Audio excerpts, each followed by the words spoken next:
Olá, bora para mais um episódio do Pode Sentir. E hoje a gente vai falar um pouco sobre a vivência de lugares onde a gente entra e a gente se encanta, além de muitas vezes sair de lá transformado. E às vezes o que toca a gente não é necessariamente o que brilha, mas o que faz sentido. No episódio de hoje eu vou conversar com Gabriel Villarreal, advogado que alia a esta carreira também um lugar de encantar pessoas. Vocês vão ver, ele é estrategista, não, desculpa, ele é especialista nas estratégias Disney e ele nos ajuda a ver como que o encantamento não é sobre um espetáculo, mas é sobre sentir o outro. E mais, é sobre decidir com empatia, desenhar processos com propósito e entender que emoção e resultado, eles não são opostos, eles são aliados. Então, Gabriel, seja bem-vindo ao Pode Sentir, coisa boa ter você aqui. Sei que você tem vários papéis que você incorpora, vários personagens, então a gente vai conversar aqui com alguns deles. Você vai trazendo e avisando a gente quando você está mudando aí de papel, pode ser? Então veio o cara do paletó vermelho, o cara do paletó azul, o cara do paletó cinza. Você vê, é que não dá para ficar trocando de paletó aqui, gente, mas senão ele trocaria. Mas a gente traz o baú com todos eles. Obrigado, uma honra estar aqui. E vamos lá, soltinho, nada combinado, deixando o momento fluir, curtindo cada momento. Muito bom. Bom, já que você já veio de paletó vermelho, vamos começar por esse lugar. Como é que você foi parar lá na Disney com esse, não só para se divertir, mas com essa percepção de oportunidade de negócio? A Disney para mim sempre foi uma paixão. Então, assim, se eu for contar a história real, é a real foi uma forma de me conectar muito mais com essa paixão. Eu fui para Disney como criança, fiquei encantado, fui como adolescente, fui como adulto, e de repente, no meu casamento, chega uma hora que minha esposa fala, eu não quero mais ir para Disney. E aí, como mulher, dá aquela influenciada, né, gente, na vida dos homens? Basicamente, mas o que aconteceu nesse meio termo? A minha primeira vida, minha vida de advogado, me deu um presente, que foi que uma empresa licenciada da Disney aqui no Brasil virou nossa cliente, a gente assumiu essa conta. E através dela, eu me conectei com Orlando, com a nave mãe, e fiz a primeira imersão lá, fiz minha primeira certificação com a Disney e me apaixonei aí pela Disney como estratégia de negócios. Oh, mas, pela verdade, nessa hora tua mulher deve ter pensado, né? Ele foi arrumar, ele caçou esse cliente só para manter a relação com a Disney. E agora é trabalho. Então, como eu falei para ela... Ela não pode mais nem... É trabalho. Discutir. Então, o que aconteceu? Graças a Deus. Tudo se encontra no universo. Eu continuei indo para a Disney a trabalho e continuei indo à Disney com a família. Nasceram meus filhos, a gente vai todo ano. É um local de muita curtição e é um local que tem algo interessante. Daí pode ser o primeiro gosto da nossa conversa. Minha esposa tem uma frase que eu adoro, que é: eu amo a família que a gente é na Disney.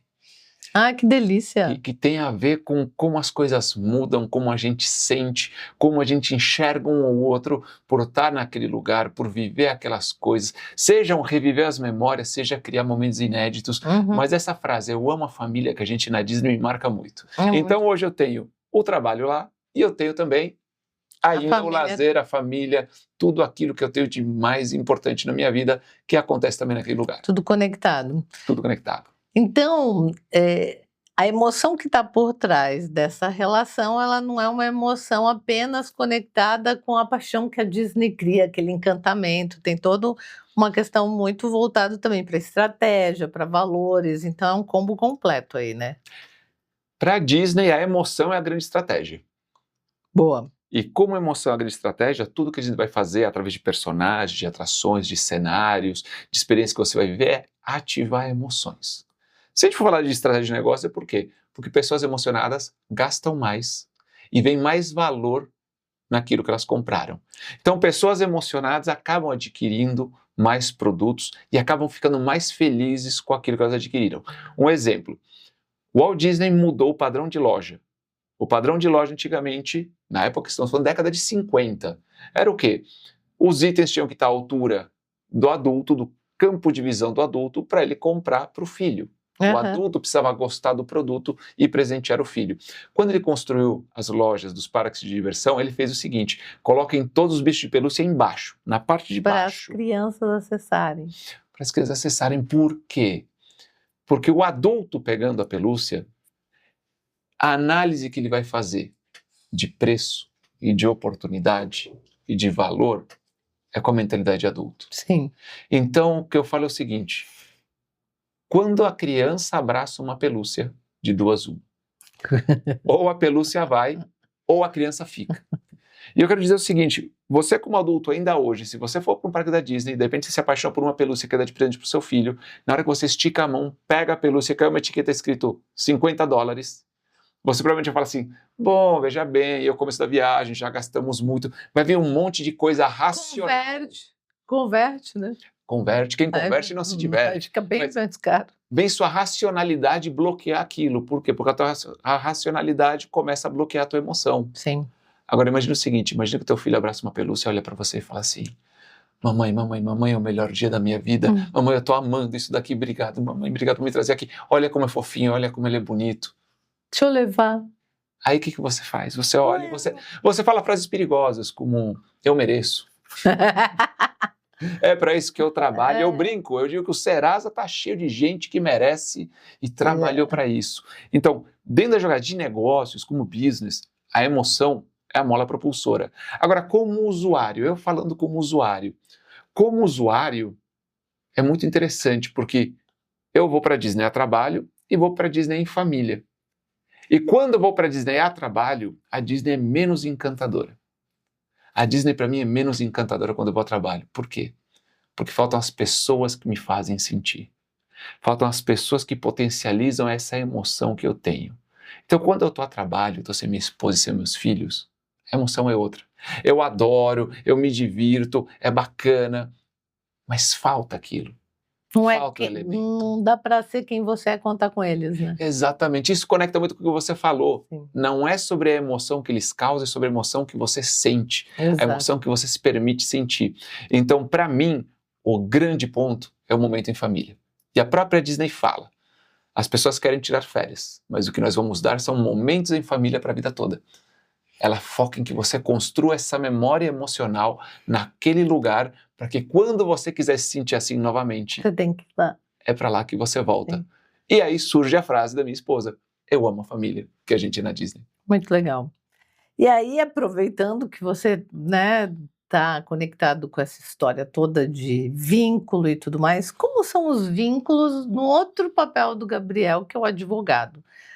E como você divide, como é que você vira a chave de um para o outro? Porque você faz duas coisas, às vezes, no mesmo dia, tem que virar a chave rapidinho. Como é que é? Uma coisa interessante que uma vez um amigo meu me presenteou com uma assessoria de imagem, né? Uma grande assessora, né? Não era uma assessoria completa, era uma conversa aí de uns 30, 40 minutos para me dar algumas dicas de posicionamento. E a primeira coisa que ela disse foi, Gabriel, você tem duas figuras totalmente antagônicas. O advogado que é visto como uma ameaça, como um cara frio, com o palestrante sobre a Disney, que é o cara carinhoso, que é o cara afetuoso. E ela falou o seguinte, essas personalidades não são harmônicas. Você vai ter que fazer uma escolha. Você tem que abrir mão de uma delas para que a outra possa ter o sucesso que merece. Aí você caiu na internet. E aí, nessa hora, sabe o que eu fiz? Eu decidi, se isso é um problema, eu vou criar uma solução. A partir de então, eu não escondo as duas vidas. Muito pelo contrário. A minha palestra começa com uma história divertida sobre as duas vidas que eu tenho. E no final de tudo, as duas carreiras fizeram muito sucesso, apesar dessa imagem antagônica. Por quê? Porque eu trago isso para o centro. Quando eu trago para o centro, as pessoas entendem. Do outro lado, da minha vida propriamente dita, eu tenho um escritório de advocacia que a gente aplica conceitos da própria Disney. E o que é conceito da própria Disney? Eu, como advogado, vou ter a tendência de olhar a técnica. Todo profissional tem essa tendência de querer focar na técnica e esquecer do ser humano do outro lado. Então, quando a gente foi definir no nosso escritório o que a gente faz, teve uma revolução que foi quando eu disse, o nome do nosso produto é apenas um, sono tranquilo. Conectou. Eu quero o meu cliente dormindo em paz. Mas isso pode parecer que é uma mensagem para o cliente. Mas na verdade isso é uma mensagem para a minha equipe. Minha equipe tem que saber o seguinte, se você está fazendo o melhor trabalho do mundo, mas o telefone toca e você não atende, aquele cliente não dormiu tranquilo. ele não teve um sono tranquilo, ele não está em paz. Por mais que você esteja fazendo um excelente trabalho e conseguindo o resultado técnico que ele quer, se ele não foi acolhido como ser humano, ele gera uma emoção negativa. Então o que a gente focou? A gente pegou esse lugar tido como frio da advocacia e a gente criou um lugar de acolhimento humano. A técnica a gente vai entregar. Tem uma equipe grande de advogados, a técnica é certeza que vai entregar. Agora o diferencial é olhar você além do teu problema e entender que além da solução do problema em nível técnico, você provavelmente precisa se sentir seguro. Sim. Porque às vezes você está seguro, mas não se sente seguro. Às vezes te dá uma resposta técnica sobre a segurança, olha, não, juridicamente você está segura, e você me diz, mas eu não me sinto segura. Então a gente foca muito nisso. E isso é uma coisa que a Disney curiosamente fala. A Disney fala, mais do que estar seguro, o cliente precisa se sentir seguro. Porque sentir é muito mais impactante do que acreditar só mentalmente. Sentir é o meu mundo. Quando a gente sente, a gente acredita com o corpo inteiro, né? Com todas as células. O meu mundo é moldado pelo que eu sinto. Uhum. Então você pode ter uma verdade racional incrível que você não consegue me tirar do meu estado emocional. Sim. Então quando a gente fala para alguém, o que eu digo, por exemplo? É um exemplo interessante, já que a gente vai falar de emoções, né? Bora. Síndrome do pânico. A pessoa que tem síndrome do pânico, aí vem alguém racional e fala assim, fica tranquilo, não está acontecendo nada. Que grande Lógico. ajuda. Que grande, não tinha pensado nisso. Que grande ajuda. Não, a emoção ela é incontrolável. Não se racionaliza a emoção. Então o que você tem que fazer é o quê? É lidar com essa emoção. O único jeito de substituir uma emoção negativa não é com razão. É através de uma emoção positiva superior. E esse é o grande jogo que a gente faz. Porque emoção condiciona a tua visão de mundo. E até falar com quem está nos assistindo. Afeta, né? O jeito que você sente é o jeito que você enxerga o mundo. Ou seja, no seu dia triste, o teu mundo é cinza, ele é triste. Mas se você estiver feliz, o seu mundo é outro. E aí, falando nessas dinâmicas que a gente vive, conectando com a tua sessão de imagem, é muito comum as pessoas olharem para as coisas com esse olhar antagônico, de antagonismo, né? Que o personagem da Disney, que é feliz, que é conectado com experiências positivas, não tem relação alguma com um personagem advogado, que é mais frio, mais estrategista, que eu acho super estratégico também trabalhar com felicidade, né? Mas, bom, um convite que eu venho fazendo sempre, em todas as oportunidades que eu tenho, é que, na verdade, a gente precisa substituir essa mentalidade do antagônico por uma mentalidade complementar. Porque te vendo e vendo o que você fez com o teu trabalho, tá na cara que teve complementaridade, você percebe? E não o antagonismo. Sim, e é intencional. Na recepção do meu escritório tem um Mickey sentado numa poltrona. Sim. Quando você chega ao meu escritório, você é recebido pelo Mickey. E qual é a função disso? É o cliente ficar curioso e me perguntar. Que negócio é esse? Que negócio é esse? E aí eu posso falar para ele sobre emoções. Sim. Tem uma coisa interessante, uma coisa que eu tenho falado muito esse ano, né? Eu digo que o seu mundo é a somatória de atenção e intenção.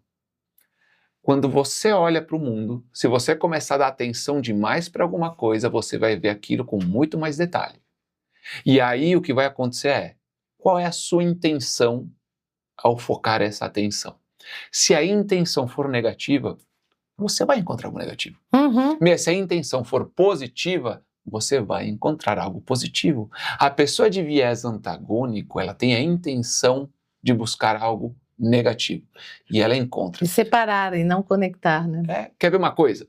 Se você olhar para o seu cônjuge com excesso de atenção, ou seja, começar a reparar cada detalhe, e com a intenção de encontrar uma pessoa insuportável de conviver, Vai achar. você vai encontrar.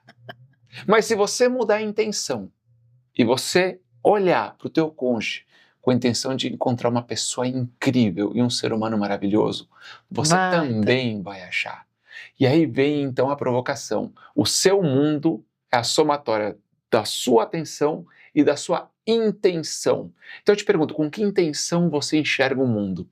Com que intenção você vê o mundo? Quando você tem um sentimento dentro, você muda a sua intenção.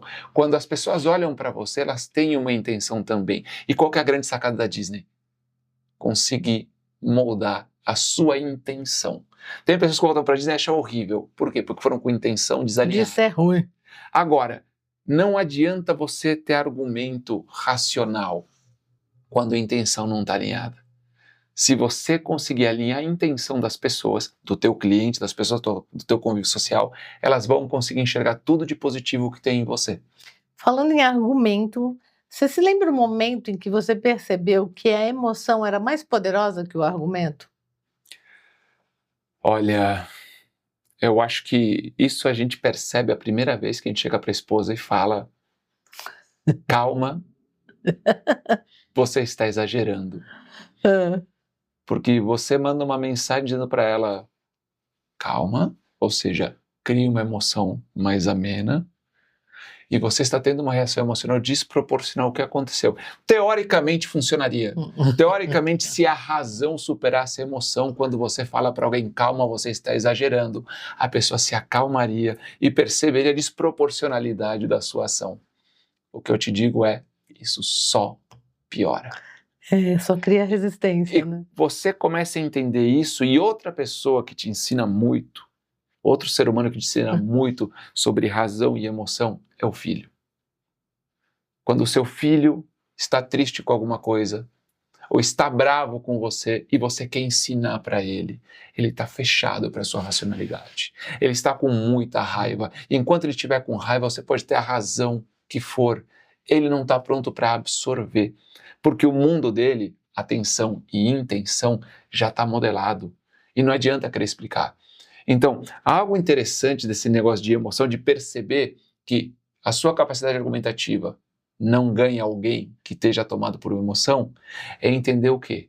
Eu tenho que focar na emoção. Por isso que a inteligência emocional hoje vale muito mais que a técnica. Sim. Às vezes eu preciso de silêncio. Eu tenho o melhor argumento, mas eu preciso me manter em silêncio. Por quê? Porque não é o momento desse argumento vir para a mesa. E eu comecei a ver muito isso também na minha profissão. É isso que eu ia te falar. No escritório você deve ter inúmeras oportunidades de verificar isso. No escritório é muito interessante, principalmente quando a gente trabalha em casos de família.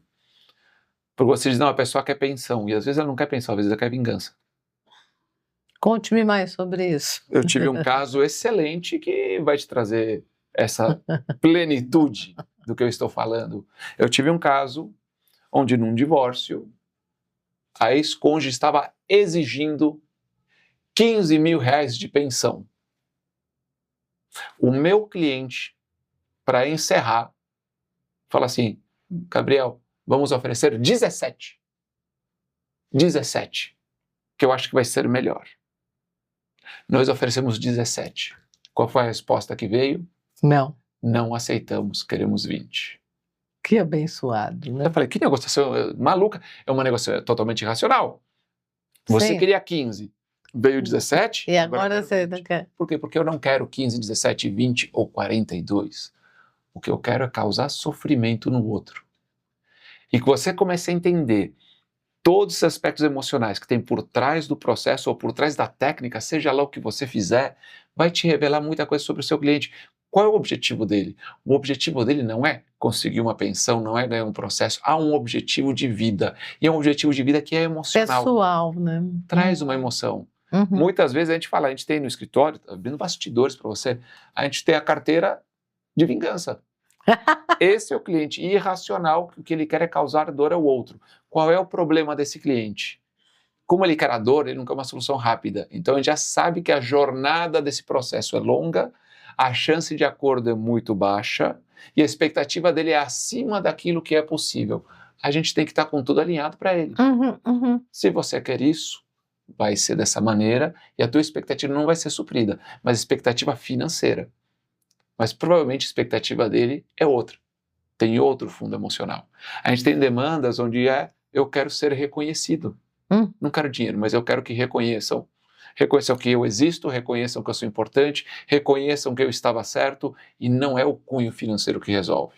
Então, tudo isso faz parte do jeito que as pessoas veem o mundo Sim. e do jeito que elas enxergam a própria vida, e a gente lida com isso todo dia como advogado. E isso também conecta com Disney, né? Estou aqui o tempo inteiro fazendo essas conexões, porque a gente fala muito sobre o cliente se sentir especial, em qualquer lugar, né? Em qualquer profissão, em qualquer segmento.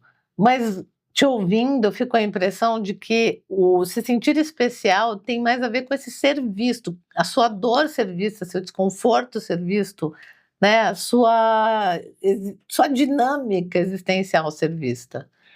Hoje, com a virtualização que a gente está no mundo, uma das coisas mais importantes é saber que você existe. Hoje em dia, se você parar para pensar, a gente está quase à beira da inexistência. Você trabalha remoto, você se relaciona remoto, você conhece pessoas remoto, você estuda remoto. Cria um avatar virtual. Outro dia eu parei para pensar o seguinte: como seria a minha vida se eu tivesse feito a minha faculdade de forma remota, não tivesse aquela convivência, não tivesse aquelas amizades, e se eu tivesse trabalhado em home office desde o início? Desde o início. E eu digo o seguinte para você: eu não teria os amigos que eu tenho, não conheceria minha esposa, muita coisa importante, muitos momentos marcantes, tanto bons quanto ruins, não teriam acontecido. Então, uma coisa interessante, e a Disney fala isso, a gente tem um conceito que chama VIP, VIP. Mas enquanto para muitas empresas VIP significa Very Important Person, pessoa muito importante, para a Disney significa o seguinte: Very Individual Person, ou seja, pessoa muito individual. Única. Eu tenho que, de alguma maneira, imagina um lugar que atende dezenas de milhares de pessoas por dia, eu tenho que, de alguma maneira, fazer você se sentir como um indivíduo, como que eu prestei atenção em você, como que algo de especial aconteceu para você, por mais que esteja acontecendo para 30 mil pessoas, foi especial para você. E por que isso? Porque ele diz o seguinte: quando o cliente entende que a experiência dele aconteceu em nível individual, ele acha que a experiência dele foi exclusiva, foi especial, foi única. E aí tem uma coisa muito interessante que acontece. Algumas pessoas têm na Disney a posição de cumprimentador, greeter. Verdade. E a função dele é cumprimentar as pessoas como elas chegam ao parque. Mas uma das tarefas que ele faz enquanto isso, ele está sempre cumprimentando, mas uma das tarefas é procurar contato visual. Contato visual para falar o quê? Eu reconheci você no meio da multidão. Então ele está ali, se de repente alguém corresponde com contato visual, ele faz algo para aquela pessoa. Ela olha para aquela pessoa no olho e ela dá um sorriso, ela dá um desejo de bom dia, ela espera que tenha um dia mágico. Coisa Tão que hoje em simples dia, quanto né? isso. E você sente que você existe. Você sente que no meio de um mundaréu de gente, no meio de uma multidão que frequenta o parque, algo aconteceu para você. Isso que aconteceu para você vai acontecer com mais 20, 30, 40 mil pessoas naquele dia. Mas para você foi especial. Você só consegue perceber o que acontece para você, né? Então, já vai por esse lugar. E eu tenho observado em vários negócios, né, dando treinamento nas empresas, mentorias em grupo e até individuais, a dificuldade que as pessoas estão vivendo de conseguir enxergar umas às outras. Às vezes a gente passa o dia numa sala e se eu não fizer algum tipo de estímulo para as pessoas interagirem, se verem de verdade, elas passam o dia inteiro sem se olhar. E acaba sendo uma tendência. É a E perda do indivíduo. Sim, e o mundo virtual aumentou isso, né? Potencializou muito isso.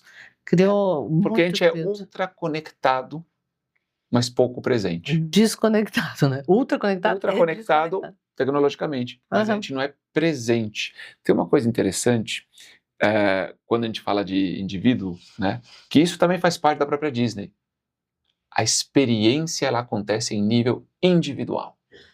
E aí, às vezes, as pessoas vão lá Sempre. no meu perfil nas redes sociais, aí de repente eu sofro com isso. É uma dor que eu tenho. Por quê? É. Às vezes eu digo: nossa, a Disney é muito boa, a Disney é fantástica. E aí vem um monte de gente falar assim: não é, eu tive esse problema, aconteceu assim comigo, tive uma experiência horrível. E as pessoas narram a experiência horrível delas. E a aí depois experiência dela. eu faço um post dizendo: mas também na Disney acontecem coisas erradas. E aí vem as outras: mentira sua, a Disney é perfeita, nunca vi nada de errado na Disney, você não sabe o que você está falando. E quem está certo, quem está errado? Está todo mundo certo. Porque Cada você vai falar do que aconteceu com você. Aí teve um dia que um rapaz fez uma crítica muito grande. Ele contou uma história com detalhes. com detalhes a chegar ao ponto de o Pato Donald empurrou meu filho. E ele narrou isso até Uma um dor. desafiador. A dor dele posta de uma forma desafiadora com relação à verdade que eu estava expressando. Uhum. E a minha resposta para ele no comentário foi: se isso aconteceu com você, você tem razão. Uhum. E essa é a verdade para você sobre a Disney. Porque a gente fala, ou é mágico ou é trágico. E para ele aconteceu algo que ele considerou trágico. E eu fui lá dizer para ele, eu não vou atentar contra a sua verdade. Por quê? Porque essa experiência que você como indivíduo teve. Agora, dentro da experiência dele como indivíduo, ou do grupo familiar dele, como um microgrupo, outras 50 mil pessoas tiveram experiências incríveis, no mesmo lugar, vivendo a mesma jornada, com as mesmas regras e as mesmas limitações. E aí que está o ponto. A gente se mede pelo conjunto.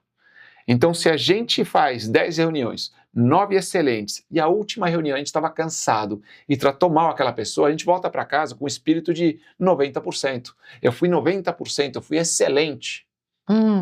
Mas isso é a sua história.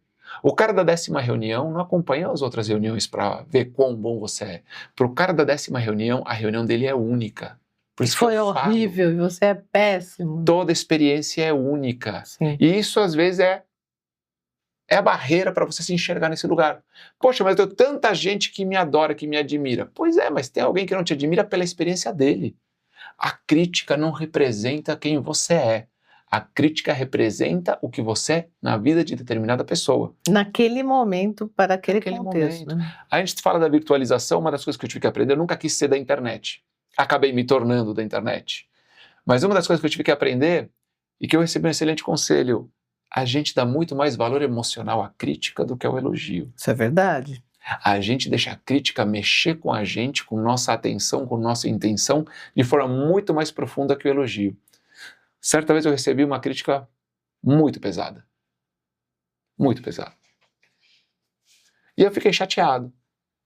Pensei em responder, E eu fui conversar com uma amiga, ela falou assim, Gabriel, me mostra o vídeo. Eu mostrei o vídeo para ela. Assim, Gabriel, tem mais de 5 mil pessoas que gostaram do teu vídeo. Tem mais de 30 comentários positivos sobre ele, de pessoas aplaudindo o que você falou. Por que esse único cara mexe tanto com você? E foi o estalo. Por que eu tô dando para essa única pessoa um poder sobre mim? Sim. Fisiologicamente, a sensação ruim é mais forte. É mais fisiologicamente. forte. E aquela pessoa gerou uma emoção em mim, mas ela ainda me falou uma outra coisa que foi mais importante. Ela falou, Gabriel, essa pessoa não tem nada contra você. É sobre ela. Essa pessoa, exatamente, é sobre ela. Essa pessoa, provavelmente, ela viu você por 5 segundos, perdeu mais 15 segundos escrevendo o que ela escreveu e ela rolou a tela. Isso já acabou. Nem ela lembra que ela te agrediu. Verdade. Nem ela. Ela saiu agredindo outras pessoas numa maré da tristeza que ela está sentindo no momento. Isso a gente tem que tomar muito cuidado, né? A gente está aqui falando de diversos cenários, aí você me fez lembrar de um episódio onde eu estava numa palestra duplando com um colega palestrante e juro, tinha umas 500 pessoas no auditório. E uma pessoa lá no meio do auditório dormiu. Eu nem percebi, na verdade, meu colega que percebeu. E como ele estava meio amargurado, acho que ele ficou conectado só com o que dormiu. E aí ele fez uma interação não muito bem sucedida, um pouco infeliz, sobre o fato da pessoa estar dormindo como se ela estivesse descompromissada, descomprometida consigo mesma e tudo mais. E essa pessoa deu para ele a oportunidade de saber o que estava acontecendo, essa pessoa ainda falou, me desculpa, porque na verdade eu passei a madrugada com minha mãe doente no hospital e não consegui dormir, então imagina a pessoa que estava do meu lado lá, como ficou depois de ouvir isso. O que eu estou querendo com essa história é, assim como você falou, né, dessa pessoa que te criticou, gente, a gente não é tão importante assim para todo mundo. E isso é bom. É ótimo, torna a vida mais leve, não é sobre você. A pessoa estava dormindo não contra o que ela estava ouvindo, mas porque ela precisava. né? Quem te criticou não estava criticando o Gabriel, porque o Gabriel, ela tem um monte de repertório sobre você para dar algum tipo de feedback. Ela te criticou porque ela precisava descarregar de alguma maneira em algum lugar o que ela estava Ou sentindo. como eu falo, ela entregou o que ela tinha no momento. Verdade. Aquele era o momento que ela tinha isso. Sobre emoções eu tenho uma outra coisa legal que eu pensei agora, né? Que é legal de falar, que eu falo sobre antecipação de emoção. A gente é tão bom em antecipar emoção ruim. É, boa, difícil. A gente é muito bom em antecipar emoção ruim. Mas existe uma mágica de você antecipar a sua emoção boa. Existe uma mágica em você falar assim, cara, algo de bom vai acontecer. É o mesmo caminho, É o né? mesmo caminho. Eu falo assim, a pessoa está na fila da montanha-russa. Ela está nervosa. Está com medo. O pico do medo dela é na fila Não no brinquedo. e né? na hora que ela senta no brinquedo. É. Depois que o brinquedo anda, ela se diverte. Acabou. E você vê o que aconteceu então. E ela sai louca para entrar de novo. O medo do durante nunca existiu. É verdade. Aquilo foi um momento de prazer. Mas ela antecipou a emoção negativa que, enquanto ela estava com os pés no chão, nada estava se mexendo, o corpo dela reagia como se ela estivesse tendo uma péssima experiência. Isso porque ela estava imaginando que coisas ruins poderiam acontecer. Agora imagina se a gente pudesse antecipar a emoção positiva. Imaginar as coisas boas, né? E eu acho muito legal, porque a gente consegue fazer isso, mas a gente faz muito pouco. Sabe aquela hora que você finalmente decidiu que vai viajar de férias? E você vai lá, entra no site, você compra a passagem. Na hora que você clica lá que comprou a passagem, Começa a Muita emoção viagem. boa. Já começa a viagem para mim. então a gente sabe antecipar a emoção positiva Já temos. também. É que o nosso corpo naturalmente não faz isso. Se a gente focasse nessa emoção positiva... Então tem duas coisas que eu falo sobre emoções. Primeiro, a importância de cuidado com a antecipação de emoção negativa e saiba antecipar a emoção positiva. Tá chegando o dia, tá chegando a hora, tá chegando o momento, vai acontecer algo legal, ao invés de tudo pode dar errado amanhã. O melhor ainda está por vir. O melhor está por vir. Adoro Que legal essa vai frase. ser meu dia. Começa seu dia olhando sua agenda e dizendo que legal vai ser meu dia. Hoje vai ser incrível. Porque aí você alinhou o quê? A sua intenção com relação ao seu dia. Se você já saiu com a intenção de que o seu dia seja incrível, provavelmente ele vai ser.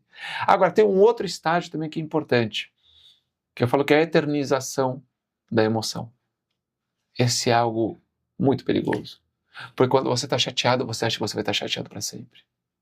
Quando você pega um momento na sua vida e você deixa a sua cabeça achar que aquilo vai ser eterno.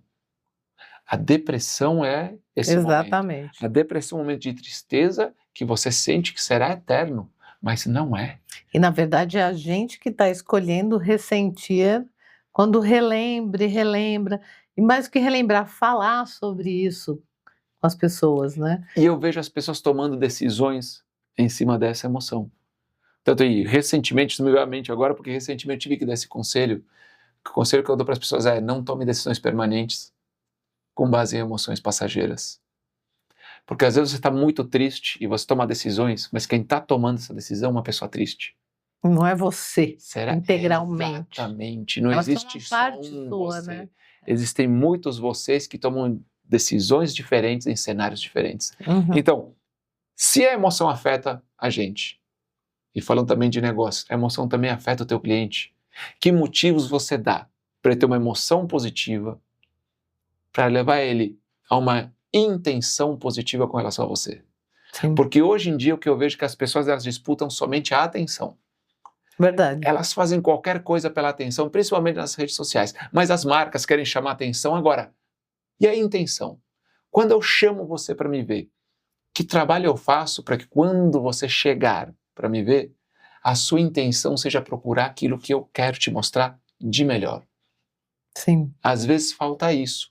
E aí você diz: poxa, mas eu captei a atenção das pessoas, mas eu não consigo o resultado que eu queria, porque a intenção delas está desalinhada. E isso gera nelas o quê? Um reflexo emocional diferente daquele que você queria gerar, né? E a gente faz isso de uma forma muito desengonçada, né? Acho que a gente não se estrutura para sentir. A gente sente de improviso. É, exatamente. Nossa cultura instiga mais o drama, então entra um combo todo aqui, né? Outro dia eu vi uma palavra durante um evento, né?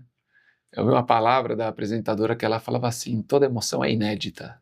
Eu achei incrível. Porque você acha que, não, eu já senti. Não, mas toda emoção é inédita. Porque se você ficar com raiva agora, essa raiva, ela é de agora. É desse momento. Ela é de agora. E ela é inédita. Ela é inédita por quê? Porque se você já tivesse acostumado a ficar com raiva, já não ficaria com tanta raiva. Verdade. Se você sente um novo amor, esse novo amor é inédito. Se você sente uma nova felicidade, ela é inédita. Uma nova tristeza também é inédita. Sim. Então é muito interessante que por mais que você já tenha sentido muitas vezes a mesma emoção, aquela emoção Sempre é sempre inédito. inédita. Isso é muito legal. E levando para o meu mundo, por mais que eu já tenha ido tantas vezes para a Disney, cada emoção que eu sinto lá também é inédita. Cada vez que a gente se permite sentir, cada momento que a gente vive, vira um novo momento inédito de uma nova memória para a gente levar para nossa vida. E isso de reconhecer o ineditismo das nossas emoções precisa ser feito com a intencionalidade que você trouxe. Porque se não for feito com a intencionalidade, simplesmente vira um processo, um protocolo, uma coisa que você entra no piloto automático e de verdade não, você nem conhece de fato aquele ineditismo, né? Não reconhece fisiologicamente aquele ineditismo. Eu usei isso muito na minha carreira como advogado. Uhum. Por quê? Porque é pré-pandemia, hoje nem tanto, mas pré-pandemia era aquela agenda extensa de reuniões. E eu decidi o seguinte, eu preciso fazer que isso seja legal. Então toda a minha estratégia, fazer, né? toda a minha estratégia é o quê? Primeiro, eu não posso fazer algo que me falte tempo. Se eu ficar pressionado pelo tempo, vou ter uma emoção negativa. Uhum. Ruim. Eu preciso me conectar com outro ser humano que está lá, tanto que hoje todos os meus clientes são amigos pessoais. Não eram meus amigos antes de virarem clientes, mas são pessoas que a gente tem uma relação que quando abre aquela porta da sala de reunião, a gente se recebe com um sorriso, com um abraço, a gente tem tempo para uma conversa sobre como está a sua vida, me conta de você, aquilo que a gente acabou de falar, reconhecer o indivíduo como alguém ali, estar presente, não só apenas, ok, começou nossa reunião, o que é a parte técnica que a gente tem que cuidar hoje. E curiosamente fazendo isso, que a gente fala sobre intenção, eu comecei a alinhar um monte de situações que quando meu dia começa, eu olho e eu digo, eu tenho 5 reuniões hoje, eu digo, eu tenho 5 momentos legais. Porque o assunto pode ser ruim, pode ser delicado, pode ser negativo, mas o encontro ele é fantástico. É sempre inédito. É sempre inédito. Então, a gente aprender a separar, olha isso que está surgindo aqui, a gente separar o assunto do encontro. Sim.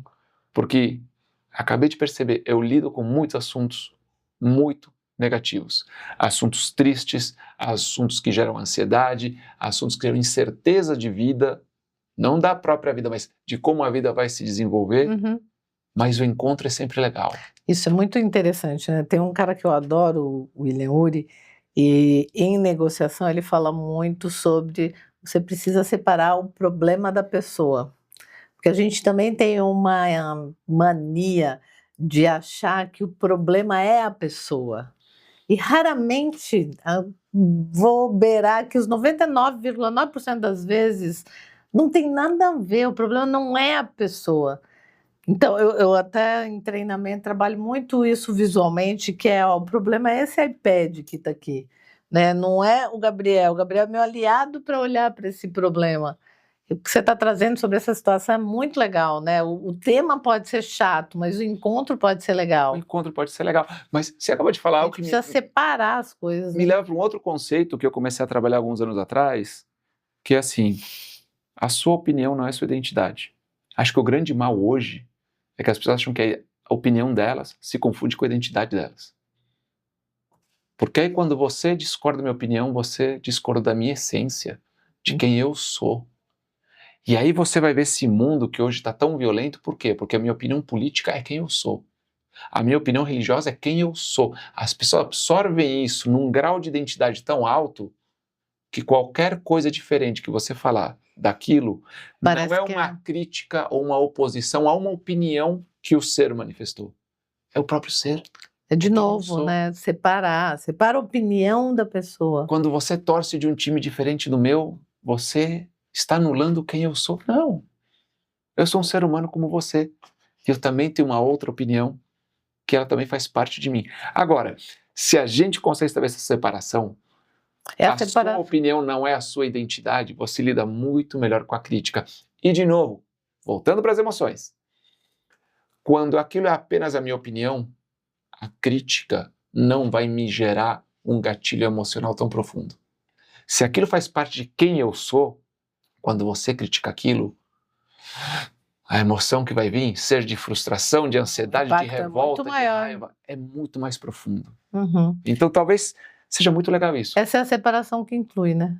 Aprender a separar a sua opinião da sua identidade. Eu sou e eu existo além da minha opinião. Isso é o que te permite até mudar de opinião. Exato. Ó, uma boa dica para você que está vendo a gente aqui.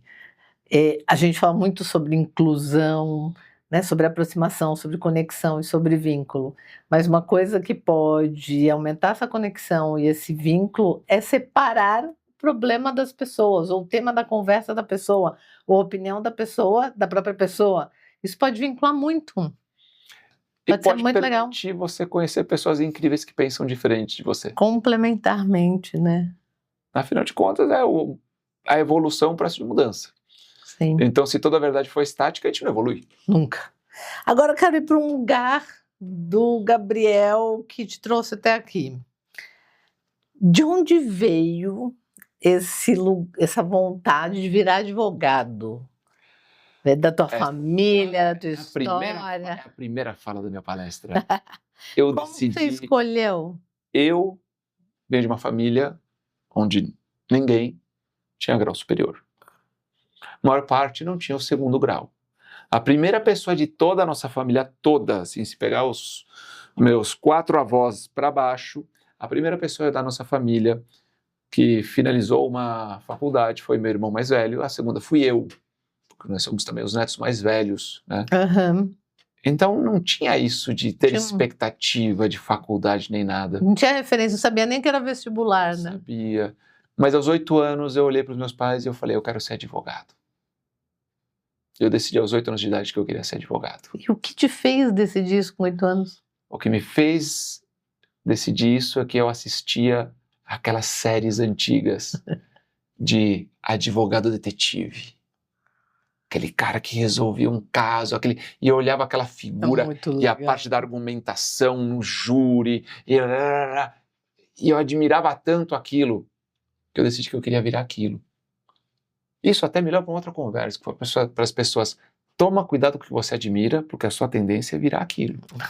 E se você começa a admirar algo ruim, a sua tendência é se moldar aquilo. Eu olhei aquilo dos 8 anos em diante, a única coisa que eu quis ser é advogado. Veio o colegial, eu quero ser advogado. Todo mundo fazia teste vocacional, iam lá às empresas no colégio, não vão ver aqui a sua vocação. Nunca gastei 1 centavo com o teste vocacional, falei, eu quero ser advogado.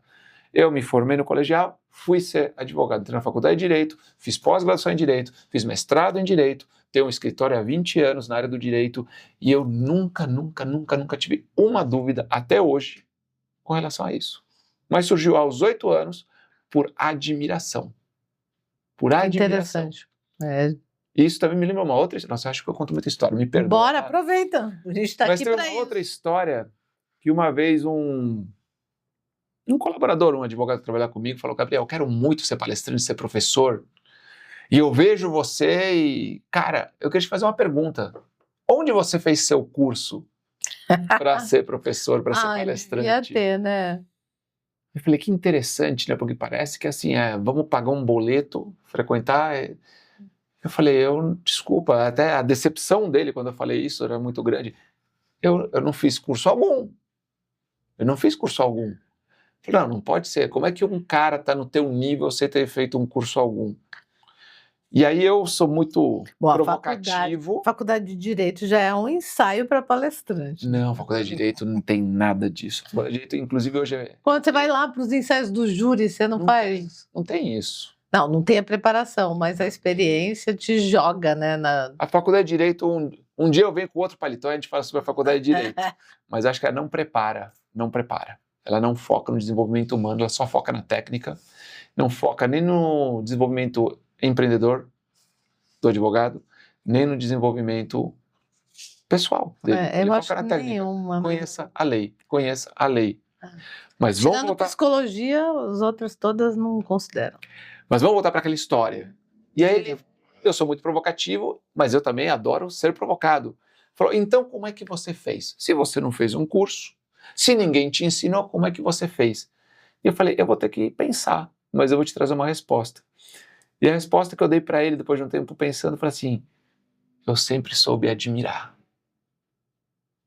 E eu percebi que a grande magia minha era até a capacidade de admirar, que de novo tem a ver com intenção. Então, quando alguém está brilhando, eu me permito admirar e falar assim, olha só essa pessoa, como ela é incrível. Como ela consegue fazer o que eu não consigo, ao invés de olhar com o olhar crítico antagônico de não, não é, não pode ser, e procurar defeito. Tem alguma coisa errada. Eu vi que até hoje o que eu faço, e agora intencionalmente, mas naquela época eu aprendia desse jeito, era o quê? Quando alguém está fazendo algo incrível num palco, eu não quero desconstruir. Eu paro para olhar. Eu preciso saber como esse cara está fazendo isso.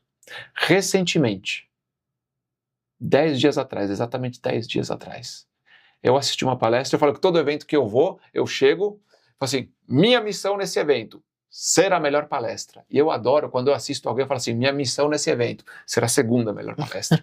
Porque esse cara Já foi insuperável. incrível. Adoro encontrar esses caras que eu aprendo. Quem você assistiu? É um palestrante português, não vamos dizer muitos nomes, mas é um cara sensacional que conta uma história como ninguém. E ele começou a contar a história e eu falei, como é que eu estou me emocionando e a história está no começo? Que habilidade que esse cara tem, que não tem um PowerPoint, e de repente eu parei. E eu, com 19 anos de carreira, fiquei na primeira fileira admirando esse cara, dizendo o que eu posso aprender com o que ele está fazendo. E eu descobri lá atrás que eu fazia isso e hoje eu faço intencionalmente. Eu adoro encontrar gente que me surpreende, porque eu não olho com aquele olhar negativo de falar, não, não pode ser, tá mentindo, não é assim, é forçado. Não olho com a intenção de não gostar. Eu olho dizendo assim, cara, essa pessoa é muito melhor que eu em algo que ele está fazendo e eu quero aprender com ela. Sabe o que você está trazendo tem um fundo bem neurocientífico, assim. O nosso cérebro, ele funciona mais ou menos como as redes sociais, assim, na relação com algoritmos. A forma como a gente enxerga tem a ver com a forma como a gente programa a nossa atenção, né? O que você está falando o tempo inteiro está muito voltado a isso. Isso está dentro de um sisteminha chamado SAR, que é Sistema de Ativação Reticular. Esse sistema de ativação reticular, ele é estimulado pelas coisas que a gente dá atenção, e quanto mais atenção a gente dá, mais a gente enxerga daquilo. Um exemplo fácil de entender o SAR é quando você decide comprar um carro. O carro vermelho. Você quer comprar um Jeep vermelho. Que ninguém tem. Ninguém tem. E aí você sai no dia seguinte de casa para a rua e você só vê Jeep vermelho. Posso te contar um caso da Disney? Conta. O caso da Disney é interessante. Quando eu levo os executivos para treinar lá na Disney, eu deixo um dia livre, primeiro dia livre, para quê? Vai curtir a magia, na essência. Porque depois a gente vai fazer visita técnica. Sim. No outro dia de manhã, eu pego eles e falo assim, deixa eu perguntar uma coisa para vocês. Vocês viram lixo no chão? Eles, não. Ok. Se ele não tá no chão, tá onde? Tá na lixeira, Gabriel. Tá bom. Vocês viram alguma lixeira cheia? Não. Não. Então não tem lixeira cheia. Vocês viram alguém trocando lixo? Eles, não. Falei, então nossa gincana de hoje é descobrir onde vai parar o lixo na Disney. Quando chega no parque, já chega com as teorias, existem dutos subterrâneos, cada lixo tem um elevador, tem milhares de latas de lixo em cada parque, milhares.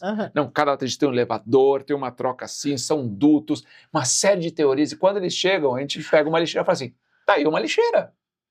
E eles começam a olhar por baixo, o negócio é chumbado e é concreto, e qual que é a magia, qual que é a grande magia. Fala assim, bom, ao longo do dia eu vou ensinar para vocês para onde vai o lixo. E de repente, eu chego no momento onde eu mostro para eles. Por quê? Porque eu vejo uma pessoa que chega com um carrinho gigante, que vai andando, e a Rodinha vai fazendo para do lado do lixo, abre a porta do lixo, tira o latão de lixo de dentro, fecha o saco do lixo, põe o saco do lixo dentro do carrinho, troca o saco, fecha a porta e vai embora. troca o lixo como você troca na sua casa. Mas as pessoas não veem, porque o foco de atenção delas não está no lixeiro.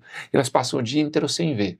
No segundo dia, a partir do momento que eu mostro como troca o lixo, o dia é repleto de lixeiros. Eles falam assim, Gabriel, você estragou a Disney pra mim. Só tem gente trocando lixo o tempo todo. E aquele carrinho faz um barulho que me incomoda. Fala, você passou por tudo isso no primeiro dia. E nem percebeu. E não percebeu. Porque é atenção e intenção. O seu cérebro estava com outra intenção. Aquilo não era importante. Para que ele ia se apegar a isso? Para que ele ia focar nessa informação? No segundo dia que eu coloquei aquilo como uma informação importante, foi o tempo todo eles vendo. Bem o que é o SAR. É bem o SAR. Você vê, isso quer dizer que a gente tem que pegar, por exemplo, o nosso final de semana e observar onde está a nossa atenção. Onde você está colocando sua atenção? Porque provavelmente, eu acredito que toda a tua semana vai ser influenciada por isso. Porque tem gente que faz isso, né? Aproveita o final de semana, que pode ser para recarregar as energias, se abastecer de coisas maravilhosas para transbordar durante a semana. A pessoa passa o final de semana reclamando, criticando, julgando, brigando, e aí vai para o trabalho, transborda tudo isso. E vamos falar também de redes sociais. Com quanta atenção você dá à sua rede social e com que intenção você está olhando aquele conteúdo. Porque o algoritmo vai te entregar mais disso. Vai te entregar. Vai te entregar. Tem uma coisa legal. Eu uso gente. Esse negócio de atenção e intenção, eu uso em casa. Sou um pouco insuportável, aparentemente. Mas de repente minha esposa começa a reclamar muito. Quando ela começa a reclamar muito comigo, eu avalio se ela está me dando atenção demais ou se não está com uma intenção boa em cima da atenção. Ou os dois. Então eu falo assim para ela, ela começa... Não, Gabriela, ela fala assim, amor, muda a intenção. Muda a intenção, porque o que você está vendo por conta da intenção que você está colocando. Vamos mudar a intenção? Vamos colocar uma intenção positiva? Ou às vezes eu falo para ela, você está olhando demais para mim. E se você me olhar muito, você vai encontrar um monte de coisa. Né? Tem uma frase que eu gosto que é o seguinte, de perto, todo mundo é feio. De perto todo mundo é feio. Se chegar muito perto... De perto todo mundo é feio. Se chegar muito perto... Aliás, esse é o primeiro grande impacto do casamento, ir morar junto. Ir morar junto é estar perto demais. E aí aquilo que você não via, agora está na tua frente o tempo todo. Escancarado, não dá nem para fugir. O tempo todo. E você precisa se adaptar. Então, essa questão de a gente ter essa consciência, acho que aí entra a palavra disponibilidade. Quão disposto a gente está a entender que a gente não controla o mundo. É a nossa emoção que controla o mundo que a gente vê. Que a gente tem que se autoeducar emocionalmente para enxergar melhor. Porque se você for ranzinza para Disney, você vai ser chato. E vai me contar 10, 15, 20 experiências horríveis e vai dizer, Gabriel, nunca mais eu volto, e você é um mentiroso. Toda vez que você sobe no palco, você mente para as pessoas. Mas se você vai com outra intenção, se você vai em outra vibração emocional, você vai encontrar o melhor lugar do mundo. Sim. A dinâmica que a gente está falando aqui de aproximação, tem um cara que traduziu ela muito bem, é muito antiga essa teoria, chama modelo de Tuckman. Não sei se você já ouviu. Não ouvi falar. Mas quem é curioso, vai lá na internet fuçar. O modelo de Tuckman fala sobre forming, storming, performing, depois ending, né? Estou esquecendo alguma parte aqui, que são 5. Mas o que ele mostra é exatamente o que a gente está falando aqui. A gente forma esta dupla, né? E aí a gente... Tem uma outra fase que eu esqueci o nome, que a gente se aproxima demais pra gente... Porque tá tão legal formar isso daqui, que a gente quer mais e aí a gente se aproxima mais. É um pouco do casamento, é um pouco do trabalho, né? Aquele trabalho que você começa mó empolgado, você vai e fala, nossa, tô no lugar certo. Eu presenciei isso ontem com um grupo que a menina escolheu entrar numa determinada empresa e falou assim, eu acabei de concluir que eu entrei realmente na empresa certa, eu fiz a escolha certa. E aí, ok, isso faz parte. Só que essa empolgação faz você ir ficando cada vez mais próximo, cada vez mais perto. E aí chega tão perto que vem o storming. O storming é o trovão ali, né? A explosão, o caos. Meu, tá tão perto que tá, tipo, nossa... mexendo com os meus limites, e aí a gente precisa ir para um lugar mais afastado. Essa distância entre nós e a situação, entre nós e o outro, entre nós e o contexto, entre nós e as outras coisas, se a gente não tiver a intencionalidade que você está trazendo, ela vai sofrer um momento de storming.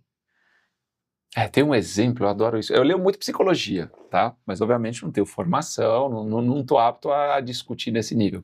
Mas tem um exemplo na psicologia que eu adoro, que falam que é um casal viajou para Paris. E durante essa viagem, numa excursão, conheceu outro casal. E esse outro casal era incrível.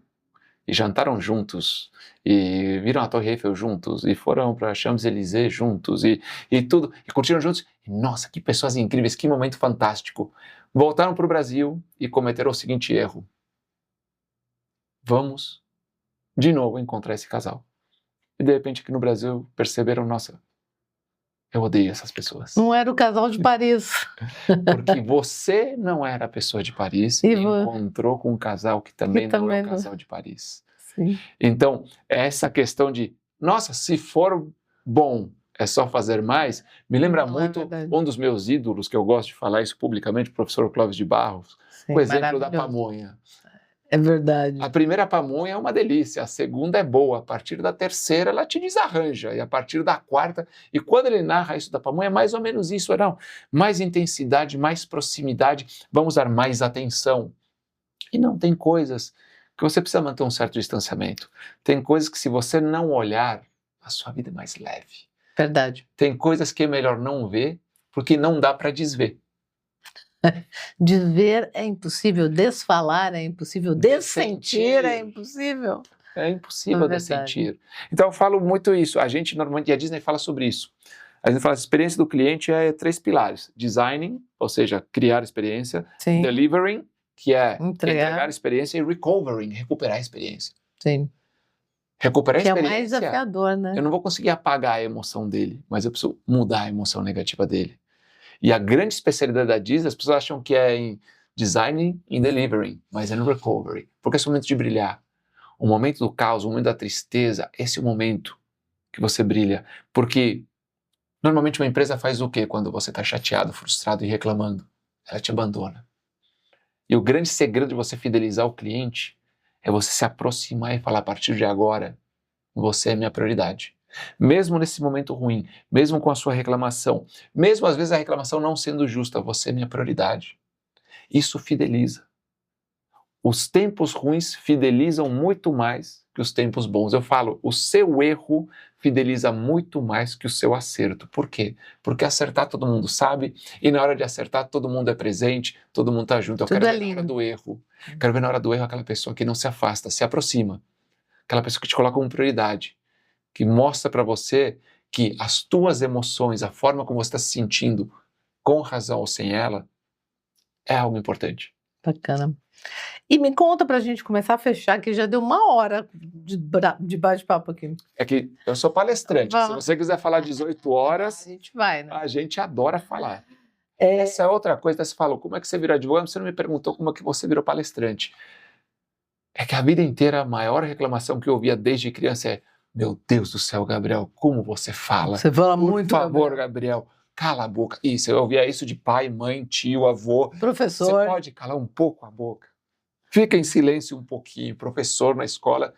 Então eu decidi pegar isso, que antes era motivo de crítica, converti numa profissão e agora as pessoas pagam para me ouvir falar. Tu vê? As voltas que a vida dá. O trauma ressignificado aí, né? O trauma ressignificado. Muito bom, muito bom.